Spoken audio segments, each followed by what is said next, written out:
I'm Fred McMurray, which means this must be Pillars, pillars, pillars of franchising. Pillars, pillars, pillars of franchising.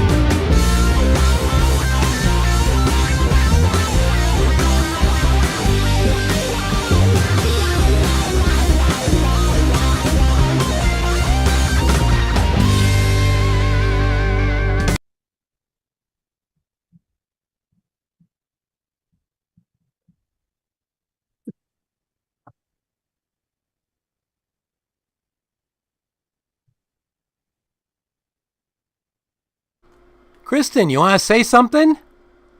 Sure, my little screen didn't change. So welcome to another episode of Pillars of Franchising. Today we will interview Jeff Tomaszewski with MaxStrength Fitness, where they work harder, not smarter. That sounds like my kind of workout. But first, let's chat with Karen about word on the street. Hey, Karen. Hey, Kristen, How are you today? I'm very good. Good. So, well, video is waiting to catch up with us. Let's talk about what's going on in the news. How about it? Yeah, it's really interesting. Just a fascinating story of the past couple of weeks, and it's about Papa John's. They've been in the news. At least it's not Subway. This is true. This is true. We had that a lot, didn't we? And this is interesting. You know, Papa John's, I think over the past probably 6 months to a year, they've really had a back to better, like 2.0 strategy, and worked with franchisees. It was out. They were all about how do we drive our sales? How are we more profitable at the franchise level? How do we grow? Yeah. And so one of the things they did was, and you and I were talking about this earlier today. It's just, I don't think I would have ever thought about this. Who would have thought? Yeah. So they've actually lowered the required marketing expenditure from 8% to 6%. Unheard of, right? Most of us get marketing spend increases, not decreases. Absolutely. Absolutely. I mean, how it worked before is they had like an 8% where it was 5% national spend. And then each franchisee had to do the 3% local spend. Uh-huh. What they're doing is like, nope, we're not going to require you to do that local spend. And then, it's the requirement is to have a 6% national spend. Okay. And this is approved by franchisees. So this is all they're all in. It wasn't shoved down their throats. I mean, this is really part of the transformation. I found it fascinating. Well, it is because, you and I were chatting before the show about this. And the thing that, I think it's easy to look like a hero franchisor when you say, we're going to make you more profitable by cutting your spend. Now, the fine balance happens to be, can they cut the spend without impacting market share, right? And it's almost like it can't be cut and dried for everybody, because if you're opening a store in a market that maybe doesn't have Papa John's, some of these remote places like where I used to live, you have to have some local spend. But the flip side I find is just like Ray and I had with our Molly Maid businesses. When you do local spend, a lot of it used to be in print. Well, think about shared mail, your money mailer, all the bell packs, right? We used to say, well, people open those when they're looking for pizza coupons. Absolutely. Well, maybe today they're not looking there for pizza coupons. Maybe they're also looking at, like everybody else does, online. Agree. And what I found interesting, you mentioned the new, they've also added a caveat in this, where for new franchisees, or if you open into like a new market, because they're looking for people to actually go into some of those untapped markets. Yeah. I think it's like so the first 5 years of operations, these franchisees do not have to actually contribute to the marketing fund. And I think that's because, you talked about it, because if you're in a new market, you are going to have to do some local marketing spend. If you're right, if you're established, not so much. Yeah. I found that interesting, where they really took a look at that, and for the growth, because if you think about it, that profitability, those first few years, it's really important, and you need to continue to contribute those local marketing dollars. Yeah. I thought that was fascinating as well. Yeah. I would really love to hear from a Papa John's owner or somebody who's had something like this happen before. I mean, the great thing is Papa John is pretty much a national restaurant chain, been around for a long time. Right. So they may be hard pressed finding somebody who doesn't know who they are or hasn't seen their pizza commercial on a football game or whatever, right? True. But it does still concern me because I would think that there's still has to be some kind of a community tie, community involvement, right? And I guess it varies depending on the type of business you have. The guest we're going to be talking to today, to me is a very community centric type of business where maybe pizza just isn't. Exactly. Pizza's a pizza, right? Yeah. And the other concern, so you have that. So you've got the community. Another concern of mine is, well, then how can you be reassured that they're going to spend those national dollars? So hopefully they have some kind of a committee, or maybe it's the franchise committee. I don't know how that's structured. Yeah. I don't know about you, but I want to know where my marketing dollars are being spent, because if I'm contributing to a national campaign, it's still going to affect my business. Oh yeah. Well, we've seen some marketing campaigns in the past that, well, they are national campaigns. Well, corporate has sent them out. Maybe they weren't quite as successful. So I think it's important that the franchisor share not only where those dollars are going, but the impact of those dollars. Are they call to action types of campaigns, and are they, who knows, are they going to Twitter? Are they going to TikTok? Are they we just don't know. And hopefully the franchisees do, and they understand the market share and what that's going to look like in terms of growing sales. The worst thing I think that could happen out of this is they cut that marketing spend and then we see their sales plummet. I know. So, and I have to say, Karen, because we're both from Chicago, my comment to say a pizza is a pizza is a pizza, we're going to get some grief for that, because we know that a Papa John's pizza does not play on the same platform as a Lou Malnati's. Exactly. Right? But it's different markets. So it's great that we is. can have all these pizza franchises and chains, because they appeal to different markets. Yeah, Papa John's was my college pizza, $5 for a cheese pizza, right? Everyone's scrambling for pennies and nickels, whatever we had to do to make a pizza, but still good quality. And I wish all the franchisees out there the best with this new way of doing business and marketing. Love the creativity and the innovation. Absolutely. And then we'll be right back as we bring our guest in. Well, look at who popped up. I'm here. Well, Ray, where you been? That means I'm not there. Yeah. Hey, I think that you heard us talking about pizza. Yes, I got hungry. Running. Yeah, I decided to just pop in. Yep, Yeah. absolutely. Yes, I just got back from Florida. So, Nice. and it's interesting, people are moving to Florida because it's supposed to be warmer. It wasn't. It was in the 40s. And in some cases, it got down to 31 degrees. Wow, really? Yeah. Okay, and here's the funny thing. Real estate prices are going up, right? So I have to tell you, I'd be really ticked off if I paid top dollar to move to Florida and then I get the same weather as I have in the Midwest. Yeah. Like, that's totally a gyp job. I don't get that. But so what can you tell us? Did you do any cool stuff? I mean, your retired life of franchising, it seems to be pretty fruitful so far. Yeah, I've been hanging around with good friends. I belong to a couple of RV clubs. Nice. And we've been meeting up all across, in this case, all across Florida and Georgia as well, southern Georgia along the coast there. So it's fun to get together with friends. And I don't know how to describe it, but it's we have so many friends across the entire U.S. and actually across the world now. But it's just fun getting together and rehashing old times that we've had together. And so if people are wondering, like, well, how in the heck did you get there, Ray? Like, how did you get to this point? I mean, you kind of retired how many years into your franchise? Probably, all right. So I think you could say we officially retired when I bought my first RV in 2017. Okay. So, and then, so at that time it was more like part-time traveling.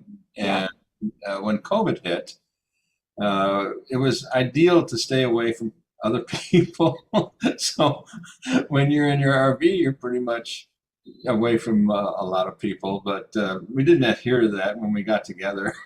Right. Yeah, Right. no, it is difficult. Well, we're so glad to see you. And I think 2017 put you at about 15 years or so. Is that Yeah, yeah, approximately right? Before yeah. you got to say, Yeah, and I'm extremely blessed. I have my son who's in the business now, so he pretty much Mhm. watches over everything. And as an example, today we had two meetings with insurers, which is always yeah, interesting. But yeah, he's pretty much taken over the business. that's awesome. So for those of you looking to own a service business, be sure on your break-even analysis and cash flow statements that you include the not so comfortable price of insurance. Yeah. Ray, thank you for sharing your journey with us. I'm glad to see that you're still enjoying your retirement. All Absolutely. on behalf of your hardworking son over there at Molly Maid of Aurora. Yes, yeah, he's doing a great job too. So actually, it's not just him. I have a great group of managers who are doing a fantastic job. They run it like it's theirs, and that's That's exactly excellent. what I want. There's the culture you talk about all the time. Absolutely. Yep. Very Hey, good. franchise owners, how's your local marketing? Do you feel like you could use some help keeping up with your social media posts and comments and reviews? Do you wonder if you could be doing more to attract local customers? Are you able to identify new move-ins to your local area? At Westvine, we help franchisees like you reach more local customers through digital marketing. With daily monitoring, creative content, and ad placement, and customer data intelligence, we'll get your business in front of the people who want your products or services. We also work with franchisors who need an agency to handle the digital marketing for all of their locations. If you're ready to reach more local customers, give us a call at 805-265-5440 or visit us at westvine.com. That's 805-265-5440 or westvine.com. And welcome back to Pillars of Franchising. With us today, as promised, is Jeff Tomaszewski with MaxStrength Fitness Franchise. Welcome to the show, Jeff. Thanks so much. So can you tell us a little bit about the brand story of MaxStrength and where you are today with your number of franchises and stuff? Sure.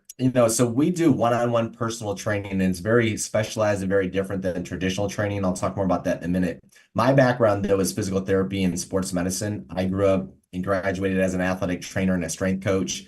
And I thought my passion was to become a physical therapist. And I worked in a physical therapy clinic shortly thereafter college. But the problem was after patients get insurance limitations, they get 8 or 9 visits, and then all of a sudden they're cut off and they're left to go do anything on their own with a home program. Well, as we all know, most people are non-compliant with that. Right. So I got disenamored with the industry, and I said, there's got to be a better way. When I was working in physical therapy, a colleague of mine stumbled upon a strength training protocol that we actually started implementing with our patients at that time. And so what we call it is a high intensity, low force, or a constant tension protocol. In nuts and bolts perspective, we lift the weights in about 8 to 10 seconds and we lower them at that speed.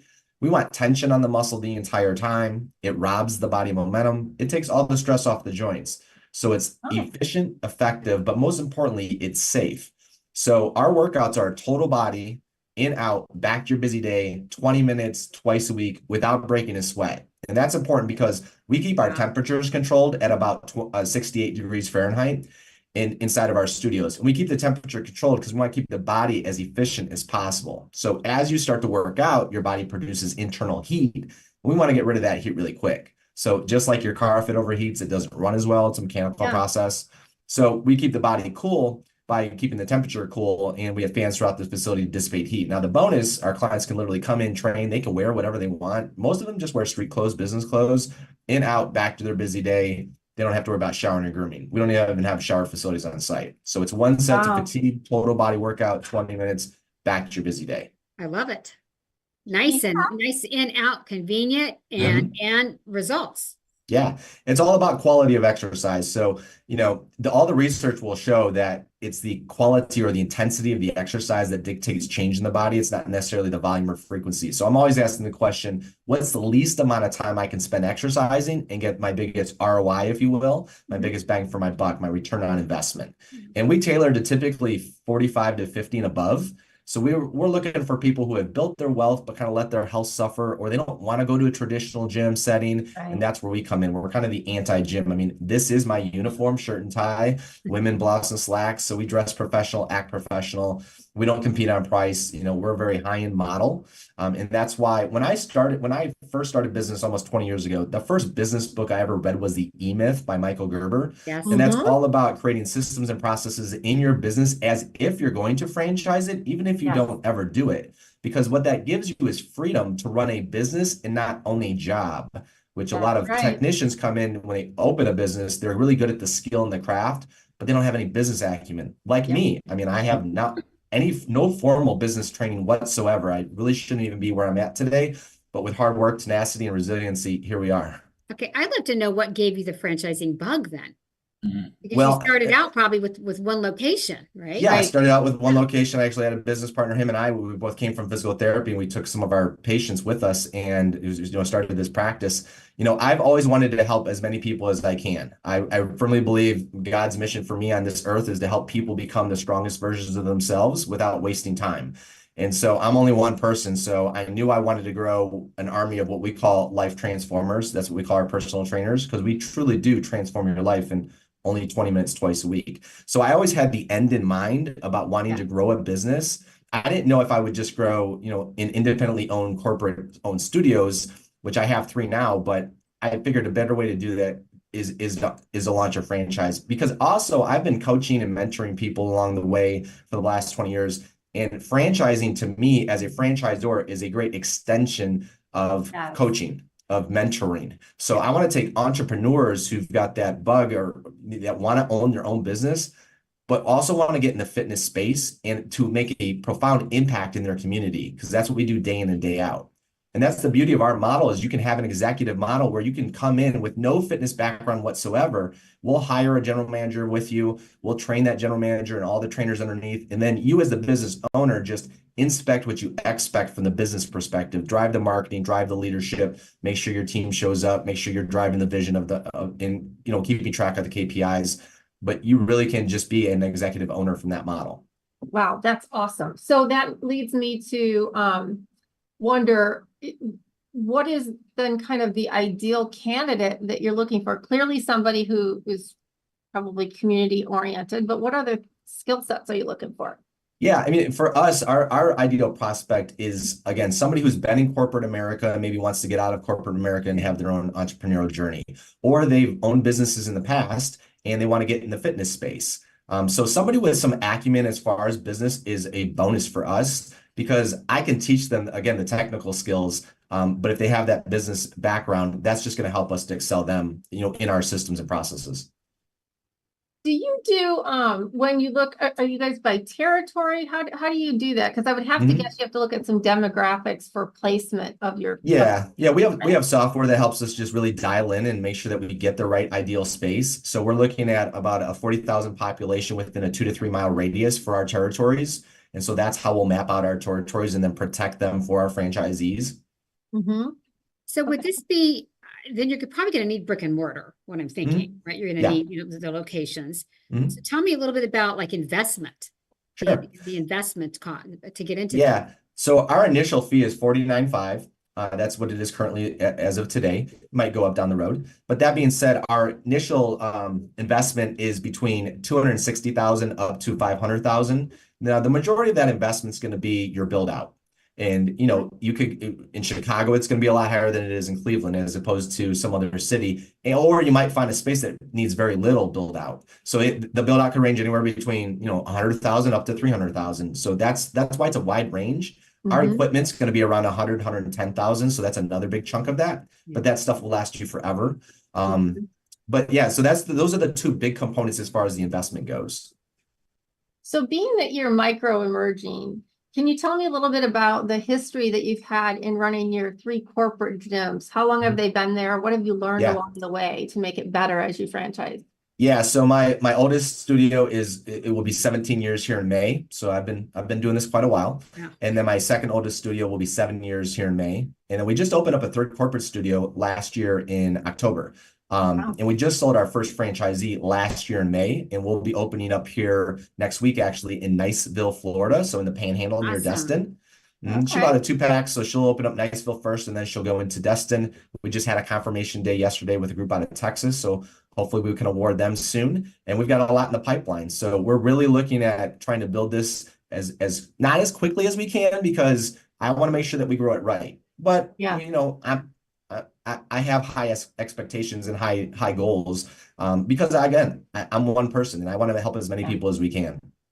Well, I think the good thing about, you know, we talk to emerging brands all the time. What I really enjoy about that is, first of all, we can certainly get the passion and purpose behind what you've done, you know, to get to this point. But I think the one thing I'd like to know about is, what kind of culture are you building with your new franchisees? Yeah, culture is huge for us. You know, that's how I hire in my internal with my team at MaxStrength Fitness Corporate. We hire by our culture, we fire by our culture, we reevaluate by our culture. So our core values are tried and proven throughout our system and time again. So one of our core values is Kaizen, constant steady improvement. We're always trying to grow, trying to learn, right? Over deliver, give more in value to a client than they give us in payment. And our average client's going to pay us around $480 per month.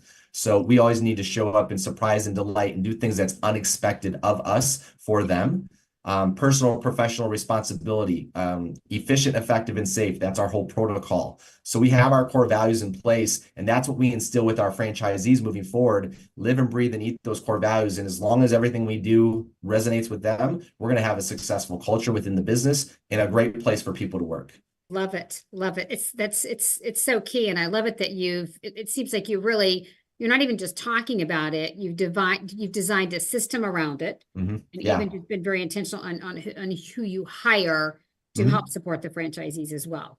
Yeah, we can teach the technical aspect for my trainers too. The soft skills and how to be polite and how to be nice and how to smile. Those are things that you want inherently already into a person. So bringing them in.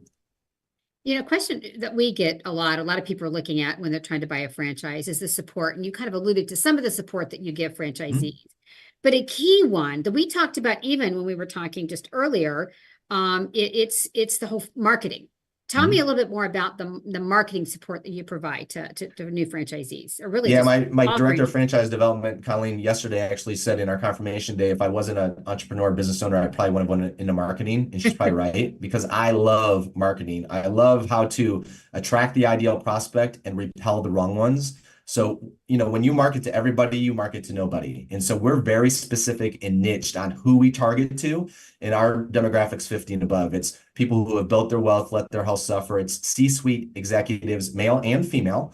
And we have super moms, super dads. You take both of those groups then and retire them. We have a lot of boomers. We've got a 98-year-old who's a client of ours. Love it. So, but we know exactly who we're going after and who we're not. So we craft all of our marketing and we create success stories within our clientele, and we make them the hero. We're just the guide along the way. So any of our marketing is going to always feature a success story from our client within our different demographics, so that eventually a prospect might see somebody and say, "Oh, she's just like I am," or she's, she was where I am now, and she's gotten great success. If it worked for her, it can work for me. Yeah. I think one of the cool benefits, if I understand this model correctly, is that it does have recurring revenue, right? So you're a membership base, is that right? Yeah, so we're membership based 6, 12, and 18 months. Most of our clients, 80% of them will buy a 12-month package. And so if you've got a year to work with somebody and you can get them tremendous results in a fraction of the time they normally spend in the gym, and they've developed that rapport and they know you, like you, and trust you, when it comes upon renewal, it's not a matter of renewing them, it's a matter of just a conversation.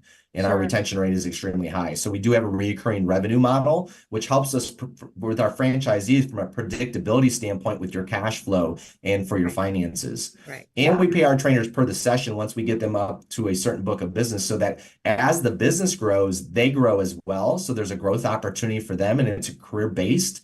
Most, in the fitness industry, turnover is very high within their staff. Ours is not. We have a lot of longevity because we make this a career path, and we treat them exceptionally well. They treat our clients exceptionally well, and it's that's how we retain and that's how we grow. Okay, that's interesting because I have tried. I'm one of those junkies with health stuff. I've tried probably just about name your competition. I've tried them, and I'm Sure. now looking again. And one of my constant, if you would call it beefs, is that I have a relationship with someone. They're working with me, and then Sure. they're like, "Oh, I'm leaving." Yeah. And then it's a revolving door. And finally, I'm like, "No, stop," Yeah. because that's part of it. It is the relationship piece with your clients. Yeah. And that is a huge part of it. So we do have, and that's important because we don't have a lot of turnover. So we don't have that issue. But Right. what we also do ensure what we call a team training standard. Simply means the client might be on any one of our trainer schedules because we have a protocol in place that all of my trainers implement. Where a lot of gyms will just have trainers, they'll hire them and say, well, you can program and do whatever you want from an exercise perspective. So Jimmy might be doing one thing and Jane's doing the other, and they're completely opposite. So that if one of my team's out on vacation, then we fill in for them. We just pick up right where they left off. Now, yes, people do gravitate to certain personalities and develop their rapport, and we'll honor that, and that's fine. But when a trainer leaves me, I don't lose clients because I lost a trainer, because those clients value the protocol and the results that they're getting. And as long as I fill them in with another great person, then, we don't skip a beat. Which is critical. Wow. So that's a good question, since everybody in the world here seems to be struggling for help.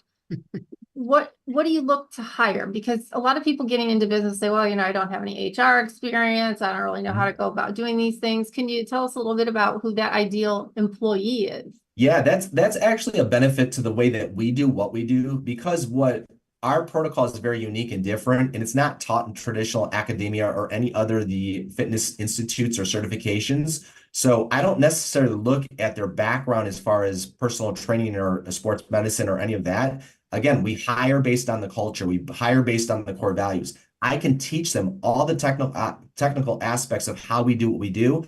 Now, don't get me wrong. If they have some type of background in anatomy, physiology, or they have any experience in personal training, that's a bonus. But we have a whole online MaxStrength Fitness Academy. We do a lot of on-site training with our franchisees. They'll come to us for 3 to 4 days. We go down to them once they're pre-opening. So it's a lot of hands-on. There's a lot of modules online. There's videos, there's scripts, there's quizzes, there's tests, there's everything to make sure that they're up to speed. But we can teach them the technical aspect. Again, I want to hire somebody who's passionate about helping somebody, who loves to get results with clients and build that rapport with that client. Love it. I mean, you're forward thinking there, because how many companies, many small business people, they're like, no, if you don't have these skills, you have to have this. And you're looking at it like, nope, we're going to hire with culture and we're going to train the rest. Well, it wasn't always that way, and I'll be honest. I learned from a lot of my failures. So, we all in the beginning, 20 years ago, we used to try to hire on technical aspects and acumen. Sure. Like they have to know the protocol, they have to be a personal trainer, they have to do this. And then when we hired those people, they weren't really the best fit for our culture. Yeah. And I was like, well, this isn't right. We developed that culture, developed our core values, and then I was like, we have to hire by this, and that's how we've evolved. That's excellent. So can you tell us about what are you seeing so far to be kind of the average unit volume and time for these people to really start making money when because it's a big nut to invest, right? Yeah, so we're looking for people who, if they want to own one unit, that's fine. But we're looking for multi-unit owners, because that really gives you the lifestyle, especially if you're coming out of corporate America and you want to replace that income. Multiple studios are where it's at. So from the time we sign our FA, our franchise agreement, until opening, we're finding is about 6 to 9 months.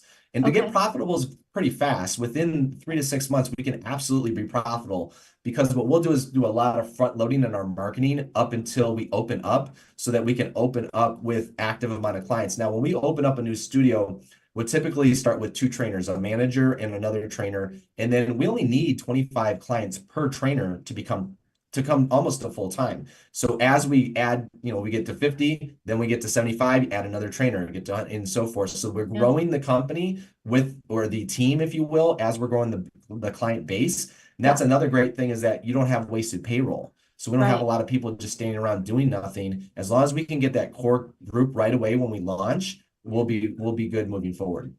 Well, and the fact that you do career pathing for them, the fact that I could be working at a Walmart and have the, best customer service and I have an opportunity to come on board and there's a place for me to move up, that's really important to people. Yeah, absolutely. So, I think there aren't enough people who hire for personality and Agreed. for customer service. And I've always said, I think some of the best people to hire are people who've worked in retail or restaurants. Mhm. Yes, Yeah, they can be some of absolutely. the toughest jobs, but they're all for, client facing and Yeah. it can be really tough. So true. They have those soft skills and they have the work ethic because like you said, those are hard jobs. yeah. And so if you can put a smile on your face and get screamed and yelled at by a client, then you're doing pretty good. Absolutely. Well, I'm super excited. So as you go through this journey right now, do you have the first target area or target market that you'd really like people to invest in?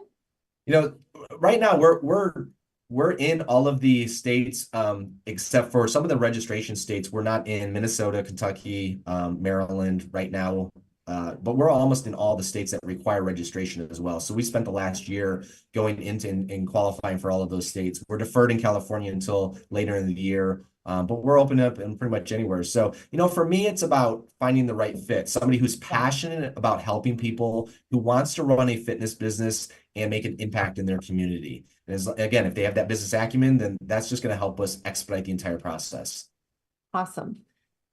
Yeah, Go ahead, Karen. I was thinking about, just any obstacles for anyone that, that's actually going to do this, or there are obstacles like, for example, a lot of times it's like tighter lending guidelines or just anything that you're seeing that could get in the way.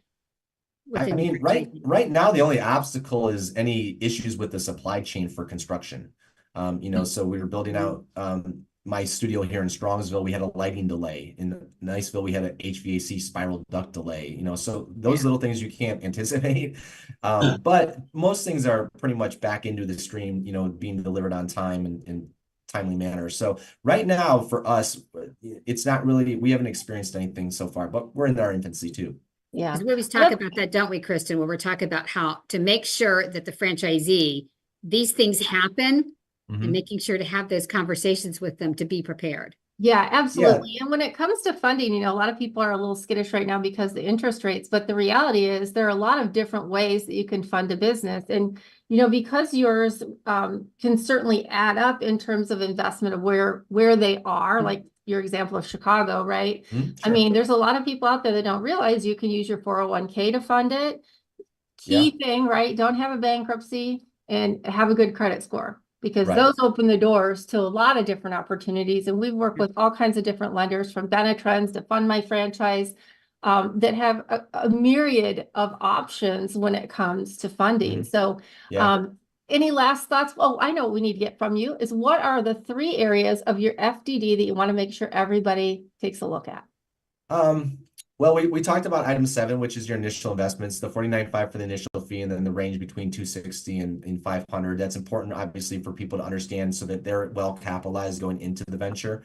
The other thing I would say is our item 19. So because we don't have franchisees to support an item 19, we used our corporate studios, where in last year, our corporate studios did 1.5 million combined, so around 700 to 800,000 per unit, with a gross net margin of 28%. So we have some good margins in the business. So some of fitness businesses, they're lower tier, they're lower price point. Ours is not. It's a higher end brand. It's a higher end model. It's a reoccurring revenue. Those are the main things I want people to understand when they're looking for the numbers through the FDD. Okay. Excellent. I usually advise people too, when you have a micro emerging brand, one of the things you want to look at is not it, because a lot of times item 19s, it's such a small pool that you're looking at. So Sure. I often recommend that they take a look at the leadership team and the success that the leaders of the company have had in other models, in other businesses, because that is a lot of times indicative of not only a culture, but I like to call it the winning culture, right? So if they've been successful in the past in growing a brand or growing a company, at least they've had experience in that. So, I don't like to put people or steer people away from emerging brands, because I think it's great for some people, but there are certainly others that need a more secure, data-driven type of franchise to look at. Well, Jeff, everybody started at 0, so we're just there now. So that's right. We'll get there. Yeah, I'm super excited. Can't wait to see how you grow. And I think I'm one of your best customers in that I pay for my lifetime membership and never go. So That's what they hope. That's what they Okay, hope. I know. Because No, if everybody showed up, they'd be out of business because they couldn't accommodate everybody that signed up for their It is so low value true. membership. yes, Yeah. and because we never know where Ray's going to pop up. Ray, do you That's have right. something to say about having a membership and never showing yeah. up? Yeah, it's happened to me. I think all of us, right? That's how Yeah. Yeah. that's how they probably make their money. Yeah. Yeah, yeah. Ray, do you have any questions for Jeff? I have one question. Your name, MaxStrength, it kind of implies bulking up, but that's not what you're talking about, is it?